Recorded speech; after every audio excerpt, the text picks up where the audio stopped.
Good morning students. So last class நம்ம என்ன பார்த்தோம் அப்படின்னா காலிகேட்டிவ் ப்ராப்பர்ட்டியில் ஆஸ்மாட்டிக் ப்ரெஷர் பார்த்துருப்போம். ஸோ அதில் ஒரு ப்ராப்ளம் பார்ப்போம். So the osmotic pressure of a solution containing 5 gram of glucose. So solute வந்து இந்த இடத்துல குளுக்கோஸ், அதோட வெயிட் வந்து 5 கிராம் எடுத்திருக்கோம். So in 250 ml. ஸோ சொல்யூஷனோட வால்யூம் பார்த்தோம் அப்படின்னா 250 ml இஸ், அதோட அட்மாஸ்பியருக்கு வந்து 27, டெம்பரேச்சர் வந்து 25 டிகிரி சென்டிகிரேட். என்ன கால்குலேட் பண்ண சொல்லியிருக்காங்க? Molar mass of glucose M calculate பண்ண சொல்லியிருக்காங்க. So what's the formula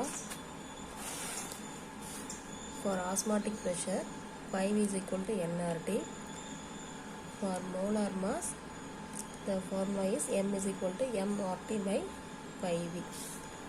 so நமக்கு ஸ்மால் எம் தெரியும். ஸ்மால் எம் எவ்வளவு? 5 கிராம் ஆஃப் குளுக்கோஸ். ஓகேவா? ஸோ அதை கேஜிக்கு மாற்றும் போது 5 × 10⁻³ ஸோ கிராமை கிலோகிராமை கன்வெர்ட் பண்ணுறதுக்கு 1000ஆல் டிவைட் பண்ணுவாங்க. So it is 5 × 10⁻³ kilogram. So ஆரோட வேல்யூ நமக்கு தெரியும் 0.082 litre per atmosphere. So temperature வந்து 25 டிகிரி சென்டிகிரேட். ஸோ அதை கெல்வினுக்கு மாற்றும் போது 273 ஆட் பண்ணணும். So 25 + 273 you get 298 Kelvin. What is the volume? 250 ml. So அதை லிட்டருக்கு கன்வெர்ட் பண்ணும்போது 0.25 liter. So what is the osmotic pressure? It is 5 is equal to 2.7 atmosphere. Okay, so இந்த எல்லா வேல்யூஸையும் நம்ம இந்த ஈக்குவேஷனில் சப்ஸ்டியூட் பண்ணோம் அப்படின்னா you get molar mass. So M வந்து 5 × 10⁻³ ஆரோட வேல்யூ 0.082, டியோட வேல்யூ 298, ஆஸ்மாட்டிக் ப்ரெஷரோட வேல்யூ 2.7, தென் வால்யூம் 0.25. ஸோ கால்குலேட் பண்ணோம் அப்படின்னா யூ கெட் 0.181 kg/mol. ஸோ அந்த கிராமுக்கு கன்வெர்ட் பண்ணும்போது × 1000. ஓகேவா? So it is converts to 181 g/mol. Okay, so next another one problem. A 6% solution of glucose is isotonic with 2% solution of a compound X at the same temperature. Find the molar mass of M. So இங்கே ரெண்டு சொல்யூஷனோட concentration கொடுத்துருக்காங்க. ஓகேவா? So நமக்கு first உள்ள compound வந்து glucose, இன்னொரு காம்பவுண்டோட name வந்து தெரியாது. இப்போ குளுக்கோஸும் இதுவும் ஐசோட்டோனிக் அப்படின்னா osmotic pressure equal, concentration are equal. So glucose நமக்கு கொடுத்துருக்காங்க, இன்னொன்று வந்து எக்ஸ். இதோட மோலார் மாஸ் வேல்யூ நம்ம கால்குலேட் பண்ணணும். ஓகேவா? ஸோ இதோட ஆஸ்மாட்டிக் ப்ரெஷர் 1, ஸோ இந்த அன்னோனோட ஆஸ்மாட்டிக் ப்ரெஷர் 2. ஸோ அதே மாதிரி இதுக்கோட கான்சன்ட்ரேஷன் C1, இதோட concentration C2. Okay, to know the C1, W1/m1, that is weight per liter. So 6%. ஓகேவா?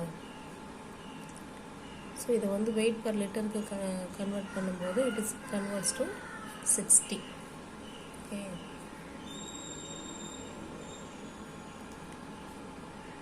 So 6% mean 6 ml in 100. Suppose லிட்டருங்கும் போது 1000. ஸோ அதனால் 60 in 1000 ml which is equal to 6%. புரியுதா? So 6% அப்படிங்கிறதுக்கு என்ன மீனிங்? 6 ml இன் இல்லாட்டி 6 gram இன் 100 ml. இது வந்து 6%. சப்போஸ் லிட்டருக்கு கன்வெர்ட் பண்ணும்போது இது வந்து 60 கிராம் இன் 1000 ml. ஓகேவா? அதனால தான் இதை வந்து 60 நீங்கள் போட்டிருக்காங்க. ஸோ அந்த குளுக்கோஸோட மாஸ் வந்து 180. ஓகே, ஸோ அதே மாதிரி இன்னொன்று எக்ஸுக்கு பார்த்தோம் அப்படின்னா C2 is equal to W2/m2. it is a weight per liter by m. it is a 2% solution. So அதனால் அது 20. இதோட மோலார் மாஸ் தான் நம்ம கால்குலேட் பண்ண போகிறோம். So it is a m2. Okay, so 60/180 is equal to 20/m2. it is, அது ரொம்ப easy தான். ஸோ நமக்கு m2 மட்டும்தானே வேணும். ஸோ இதை அப்படியே ரிவர்ஸ் பண்ணிக்கலாம். So m2 is equal to 60 180 by 60 into 20. So you get 60 gram per mole. So the Xங்கிற ஒரு solute molecular mass வந்து எவ்வளவு 60 gram per mole. Okay. So next நம்ம பார்க்க போற டாபிக் வந்து abnormal molar mass. ஸோ இது வந்து நம்ம கன்வீனியன்ட்டுக்காண்டி நான் ஏஎம்னு எழுதியிருக்கேன். ஸோ மற்றபடி ஒன்றும் இல்லை. So it is a abnormal molar mass.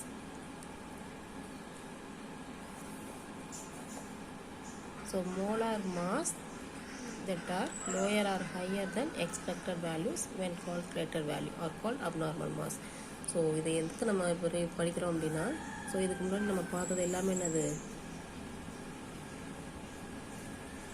Colligative property. So your application in colligative property application, you find molar mass of non-volatile solute. Okay va? So நம்ம யூனிட்ல பார்த்தது எல்லாமே colligative properties. Okay va? ஒரு 4 colligative properties பார்த்திருப்போம். So அதோட purpose பார்த்தோம் அப்படின்னா, நம்ம என்ன நான் வாலடைல் சொல்யூட் எடுக்கிறோமோ அதோட மோலார் மாஸை வந்து நம்ம ஃபைண்ட் அவுட் பண்ண போகிறோம். ஸோ நம்ம ஃபைண்ட் அவுட் பண்ணோம் அப்படின்னா தட் இஸ் அப்சர்வ்டு வேல்யூ. அதுக்கு பேர் என்னது, observed value of molar mass. Okay, இப்போ அப்நார்மல் மோலார் மாஸ்னால் இந்த கிடைக்கிற வேல்யூ. ஸோ இங்கே வந்து நம்ம ஒரு வேல்யூ கால்குலேட் பண்ணுவோம். அந்த வேல்யூ வந்து நம்ம எக்ஸ்பெக்ட் பண்ணுற வேல்யூவை விட, ஓகேவா, புரியுதா? இது வந்து அப்சர்வ் வேல்யூ, நம்ம வந்து மேனுவலாக டிட்டர்மின் பண்ணுறது. இதுக்கு ஆக்சுவலாக ஒரு வேல்யூ இருக்கும், தட் இஸ் கால்குலேட்டட் வேல்யூ. இப்போது ஃபார் எக்ஸாம்பிள் சோடியம் குளோரைட் இருக்குது, this is the solute. So இதுக்கு வந்து எப்படி மோலார் மாஸ் கண்டுபிடிப்பாங்க, சோடியத்துக்கு அட்டாமிக் நம்பரு,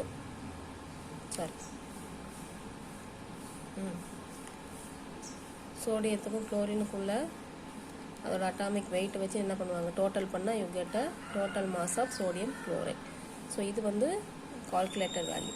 ஸோ இதே சோடியம் குளோரைடை நம்ம இந்த எக்ஸ்பெரிமெண்ட் காலிகேட்டிவ் ப்ராப்பர்ட்டியில் ஏதாவது நம்ம யூஸ் பண்ணியும் அதுக்கும் மோலார் மாஸ் வந்து டிட்டர்மின் பண்ணிடலாம். ஸோ இதுக்கு ஒரு வேல்யூ கிடைக்கும், இது ரெண்டுக்கும் ஆஸ் சச் போடும்போது இதுக்கு ஒரு வேல்யூ கிடைக்கும். ஸோ இந்த வேல்யூ கால்குலேட்டட் வேல்யூ, நம்ம எக்ஸ்பெரிமெண்டல் மூலமாக டிட்டர்மின் பண்ணுறது observe value.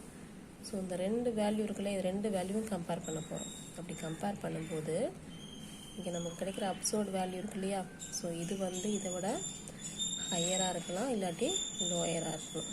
Okay, that is called as abnormal mass. ஓகேவா, புரியுதா?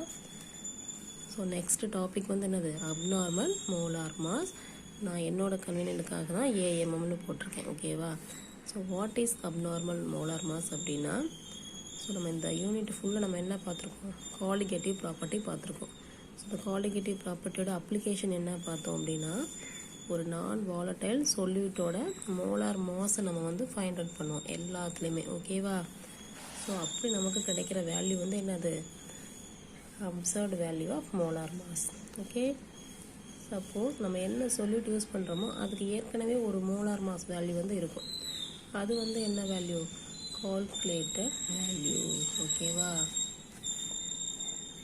So molar mass that are lower or higher than expected values when calculated value are called abnormal mass. Okay, so the abnormal mass எதை depend பண்ணி இருக்கும் அப்படின்னா, it depends upon total number of moles particles either after dissociation or association of solute molecule in solution.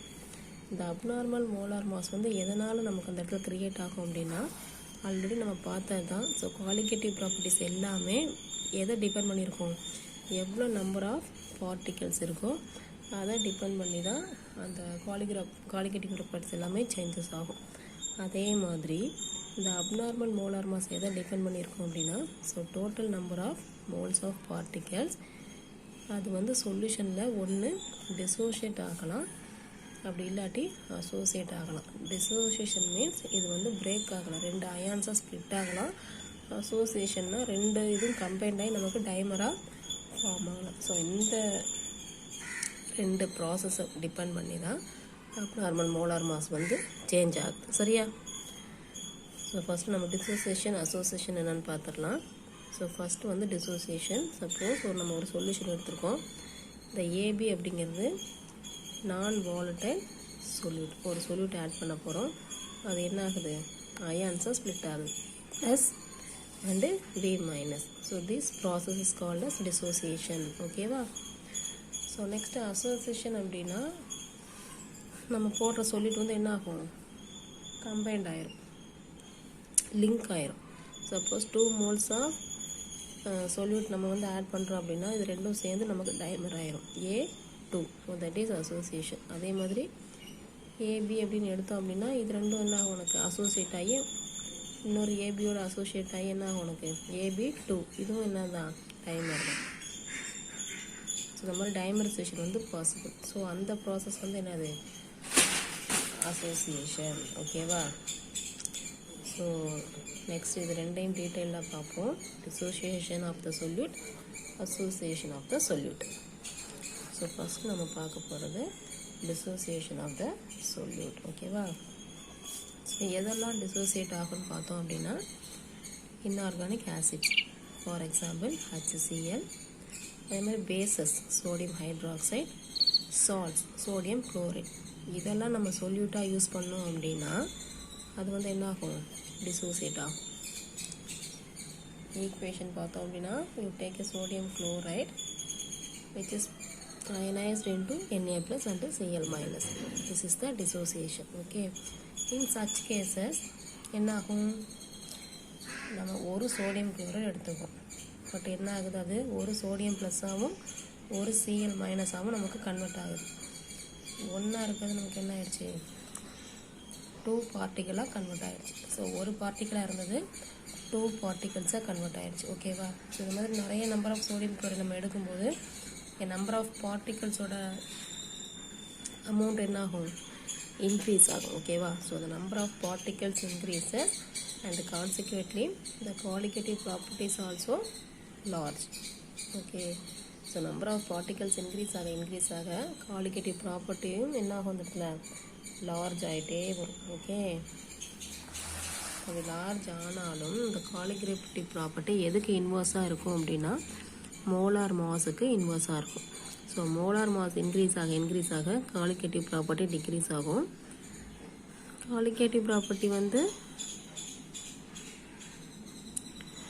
Molar mass வந்து increase ஆச்சுன்னா qualitative property degrees ஆகும். Suppose இது degrees ஆச்சுன்னா இது இன்க்ரீஸ் ஆகும். So qualitative property is inversely proportional to molar mass. Okay.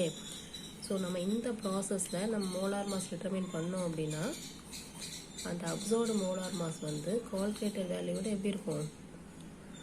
லெஸ்ஸாக தான் இருக்கும். So actual வேல்யூவோட அப்சர்வ்டு மோலார் மாஸ் வேல்யூ வந்து எப்படி இருக்கும்? லெஸ்ஸாக இருக்கும். So this is the abnormal molar mass. Okay. Once again I repeat. நம்ம ஒரு சொல்யூஷனில் ஒரு சொல்யூட் ஆட் பண்ணும்போது அது வந்து என்ன ஆகும்? டிசோசியேட் ஆகலாம், இல்லாட்டி அசோசியேட் ஆகலாம் அந்த சொல்யூட்டு. சப்போஸ் டிசோசியேஷன் ஆனாலும் சரி அசோசியேஷன் ஆனாலும் சரி நமக்கு அந்த இடத்துல மோலார் மாஸில் வந்து என்ன ஆகும்? கண்டிப்பாக ஒரு சேஞ்சஸ் இருக்கும், ஒரு டிஃப்ரென்ஸ் இருக்கும். ஓகேவா? அதுதான் நம்ம என்ன சொல்லுவோம்? அப்நார்மல் மோலார் மாஸ்ன்னு சொல்லுவோம். ஸோ நம்ம இதை டீட்டெயில்டாக பார்க்க போகிறோம். ஸோ ஃபஸ்ட்டு ப்ராசஸ் பார்த்தீங்கன்னா டிசோசியேஷன் ஆஃப் த சொல்யூட். யாரெல்லாம் டிசோசியேட் ஆவாங்க? Inorganic acid, for example HCl. This is the one inorganic acid. Bases, sodium hydroxide. அதேமாதிரி சால்ட் அப்படிங்கிறது சோடியம் குளோரைட். இது எல்லாமே என்ன தான் ஆக்ட் பண்ணும்? நம்ம சொல்யூட்டாக யூஸ் பண்ணலாம். ஓகேவா? இந்த சொல்யூட் எல்லாமே என்ன ஆகும்? உனக்கு டிசோசியேஷனில் இன்வால்வ் ஆகும். ஸோ டிசோசியேஷன் என்னது? நம்ம எடுக்கிற சொல்யூட் அயனைஸாக என்ன ஆகும்? ஸ்ப்ளிட் ஆகும். ஸோ சோடியம் குளோரைடு எடுத்திருக்க which is ionized into sodium plus Na plus and Cl minus.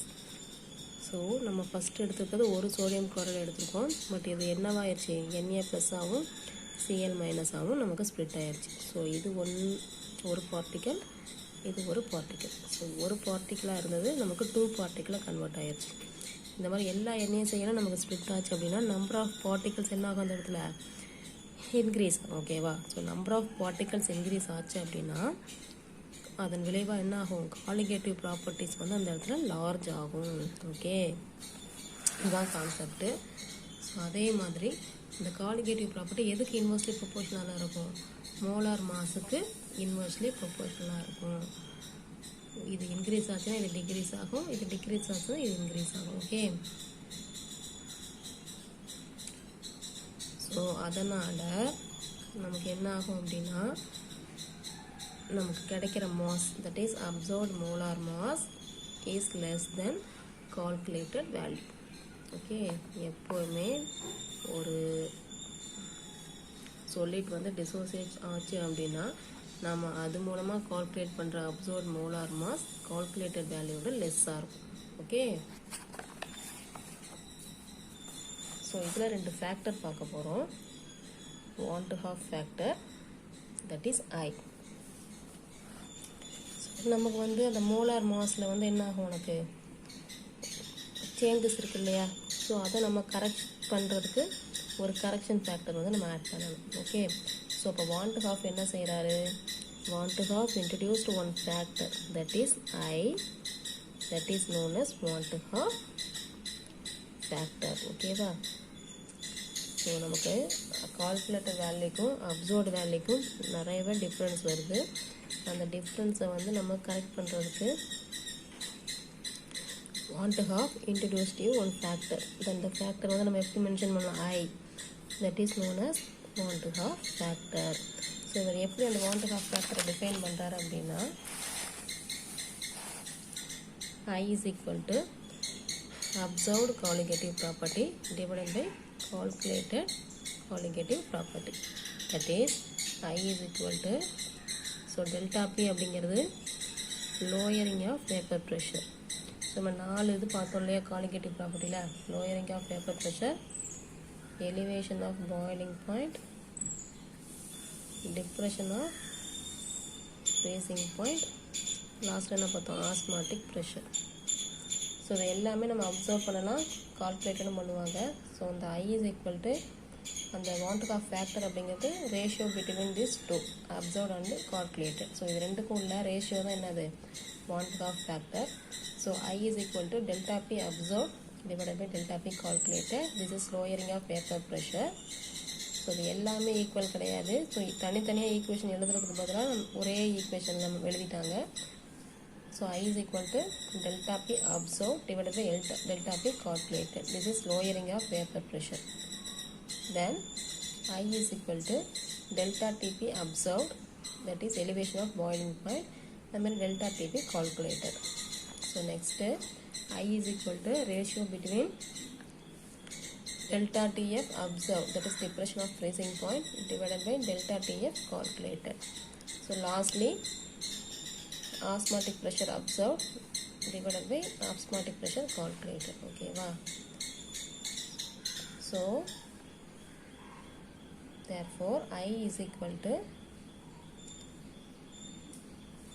calculated molar mass divided by observed molar mass. Okay,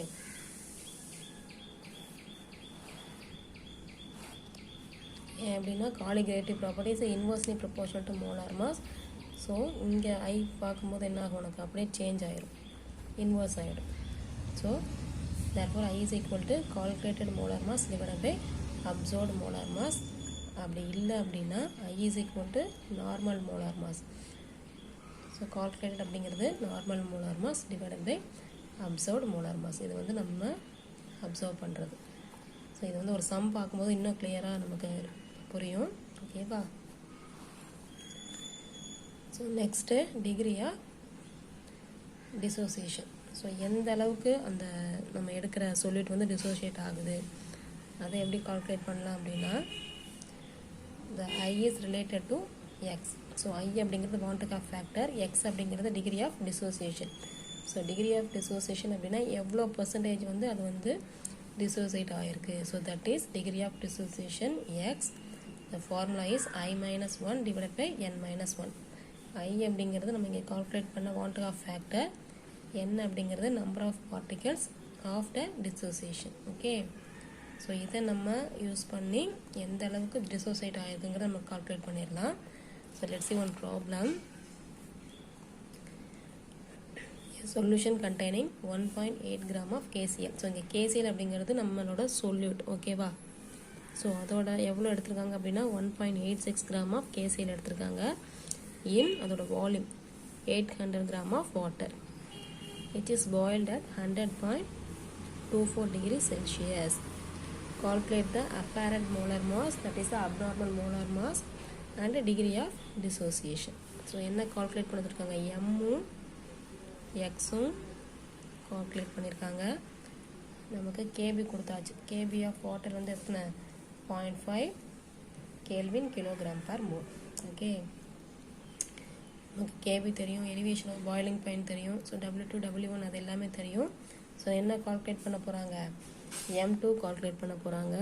so formula பார்த்தோம் அப்படின்னா M2 is equal to KB W2 divided by delta TB W1. இந்த delta DP அப்படிங்கிறது water எடுத்திருக்கோம். வாட்டரோட temperature வந்து 100. So இந்த இடத்துல boiling point வந்து பார்த்தோம் அப்படின்னா 100.24. இது ரெண்டுக்குள்ள டிஃப்ரென்ஸ் தானே டெல்டா டிபி. ஸோ நமக்கு என்ன வரும் 0.24 degree centigrade. Okay, this is delta TB. Okay, so நம்ம இந்த எல்லா வேல்யூ இப்போ சப்ஸ்டியூட் பண்ணிடலாம். ஸோ கேபியோட வேல்யூ 0.5. நான் ஃபார்முலாவை இங்கே எழுதுகிறேன். M2 is equal to KB into W2 divided by delta TB into W1. Okay, so கேபியோட வேல்யூ என்னது 0.5. W2ஓட வேல்யூ அது கிராமில் இருக்குது, நம்ம கிலோகிராமில் மாற்றணும். ஸோ 1.86 into 10⁻³ டெல்டா டிபி இப்போ தான் கால்குலேட் பண்ணணும் 0.24. அதே மாதிரி W1 அந்த வால்யூம் எவ்வளோ வாட்டர் 800 gram வாட்டர். ஸோ அதை கேஜிக்கு மாற்றும் போது 800 into 10⁻³ கிலோகிராம். ஸோ எல்லாமே நம்ம கால்குலேட் பண்ணோம் அப்படின்னா you get one mass 0.03875 kilogram per mole. So which is observed molar mass. Okay, அதோட வேல்யூ பார்த்தோம் அப்படின்னா கிலோகிராமில் இருக்குது, கிராமுக்கு கன்வெர்ட் பண்ணும்போது 38.75 gram per mole. So divided by 1000 போட்டோம், into 1000 போட்டோம் அப்படின்னா which is converts to 38.75 gram per mole. So இது வந்து observed molar mass. What is the calculated molar mass?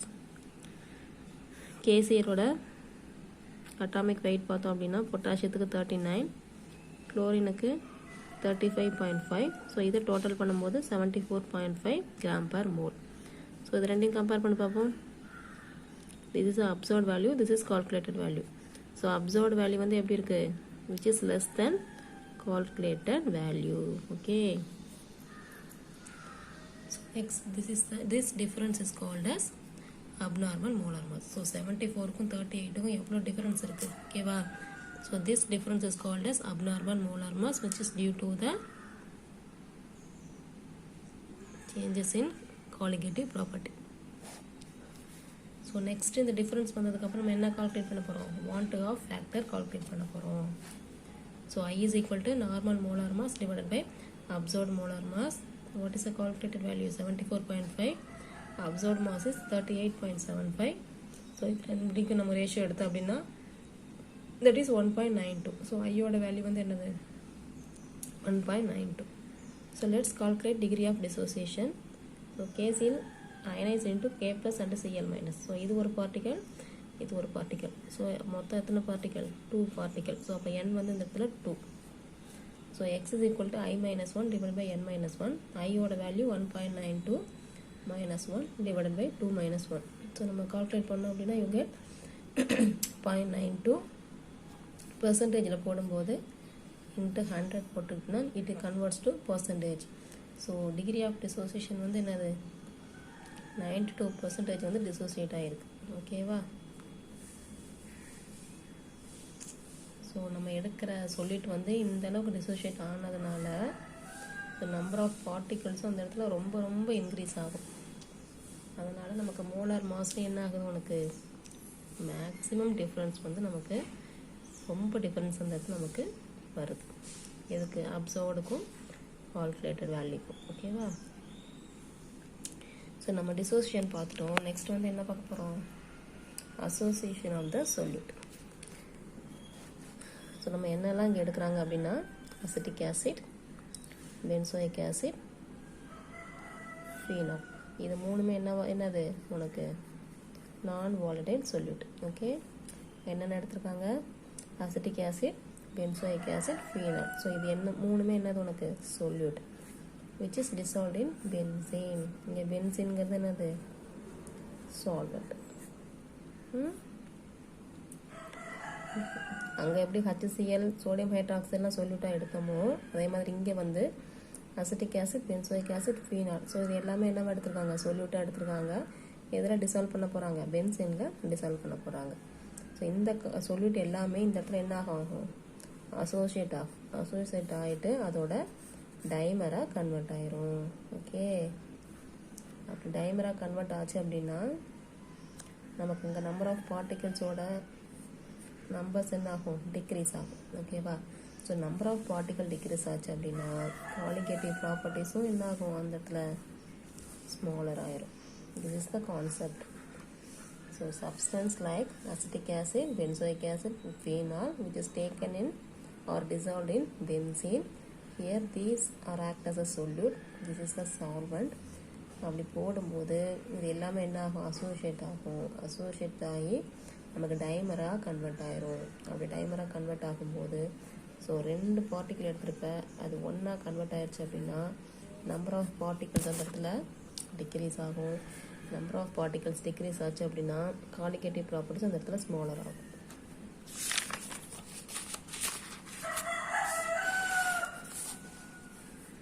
So இங்கே நம்ம மோலார் மாஸ் கால்குலேட் பண்ணும்போது observed molar mass which is greater than calculated value. இது 2 concept தான் நம்ம பார்க்க போகிறோம். ஸோ பார்த்ததில் லெஸ்ஸாக இருக்கும். செகண்ட் கேஸில் observed molar mass is greater than calculated value. Okay, so இங்கே எப்படி நம்ம டிகிரி ஆஃப் அசோசியேஷன் கால்குலேட் பண்ணுவோம் அப்படின்னா அதே தான் வாண்டட் ஆஃப் ஃபேக்டர் கால்குலேட் பண்ணணும் ஃபஸ்ட்டு. அதேமாதிரி நம்பர் ஆஃப் பார்ட்டிகல்ஸ் நமக்கு தெரியணும் எந்த அளவுக்கு அசோசியேட் ஆகிருக்குன்னு. ஸோ எக்ஸ் அப்படிங்கிறது degree of dissociation which is equal to n × 1 - i. So இந்த ஃபார்முலா யூஸ் பண்ணி எந்த அளவுக்கு டிசோசியேட் ஆகிருக்குங்கிறத நம்ம டிட்டர்மின் பண்ணிடலாம். ஓகே, ஸோ ஒரு ப்ராப்ளம் பார்ப்போம். So phenol associate in benzene. So இங்கே ஃபீனால் அப்படிங்கிறது சொல்யூட்டு, பென்சீன் வந்து சால்வெண்ட். ஓகேவா? ஸோ நம்ம ஃபீனால் எடுத்து பென்சீனில் டிசால்வ் பண்ண போகிறோம். ஃபீனால் வந்து நமக்கு இந்த இடத்துல டைமராக கன்வெர்ட் ஆகுது. Okay, the freezing point of a solution containing 5 gram of phenol in 250 gram of benzene is lowered by 0.7 degree. Calculated the degree of dissociation of phenol in benzene. So அதே மாதிரி இங்கே KF கொடுத்துட்டாங்க 5.12 Kelvin kilogram per mole. So இங்கேயும் நம்ம first என்ன தான் calculate பண்ணணும்? Molar mass தான் கால்குலேட் பண்ணணும். So M2 is equal to KF into W2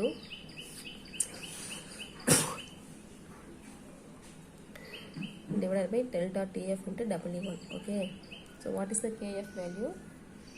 5.12. what is the W2? 5 gram. இதை கேஜிக்கு மாற்றும் போது 5 × 10⁻³ அதே மாதிரி delta TF value 0.7 degree centigrade. Okay, so delta TF value வந்து 0.7. W1 எவ்வளோ இதில் டிசால்வ் ஆகிருக்கு? 250. ஸோ 250 கிராமாக இருக்கிறத கேஜிக்கு மாற்றும் போது 250 × 10⁻³ ஸோ நம்ம கால்குலேட் பண்ணோம் அப்படின்னா யூ கெட் 0.1463 kg/mole. இதை கிராமுக்கு மாற்றும் போது 146.3 g/mole. So next molar mass தெரிஞ்சிருச்சு அப்படின்னா நம்ம நெக்ஸ்ட் என்ன கண்டுபிடிக்கணும்? வாண்டட் ஆஃப் ஃபேக்டர் கால்குலேட் பண்ணணும். ஸோ இங்கே வந்து normal molar mass of phenol வந்து 94 g/mole. கார்பனுக்கு, ஹைட்ரஜனுக்கு, ஆக்சிஜனுக்கு இப்படி ஒவ்வொன்றா நம்ம ஆட் பண்ணி பார்த்தோம் அப்படின்னா நமக்கு கிடைக்கிற வேல்யூ வந்து 94 g/mole. So I is equal to normal molar mass divide by observed molar mass. So 94 divided by 146 நமக்கு என்ன கிடைக்கும்? 0.62 0.6245 கிடைக்கும். ஓகே, நமக்கு கிடைக்கிற வேல்யூ ஐயோட வேல்யூ வந்து என்னது 0.6245. ஸோ நெக்ஸ்ட் நம்ம என்ன கால்குலேட் பண்ண போகிறோம், degree of association. So n into 1 minus i, நமக்கு ஐ தெரியும், n தெரியும். ஓகே,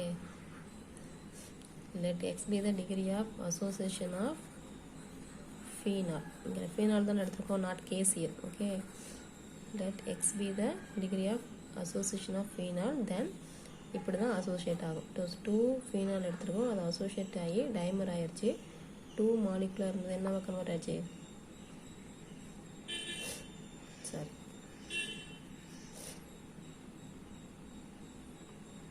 கரெக்டு தான். ஸோ 2 ஃபீனால் வந்து ஒரு ஃபீனாலாக கன்வெர்ட் ஆயிடுச்சு, டைமர் ஆயிடுச்சு. ஓகேவா, ஸோ n வந்து இங்கே இடத்துல எத்தனை 2, எத்தனை பார்ட்டிகல்ஸ் அசோசியேட் ஆகிருக்கு, 2 பார்ட்டிகல்ஸ் அசோசியேட் ஆகிருக்கு. ஸோ n வந்து 2.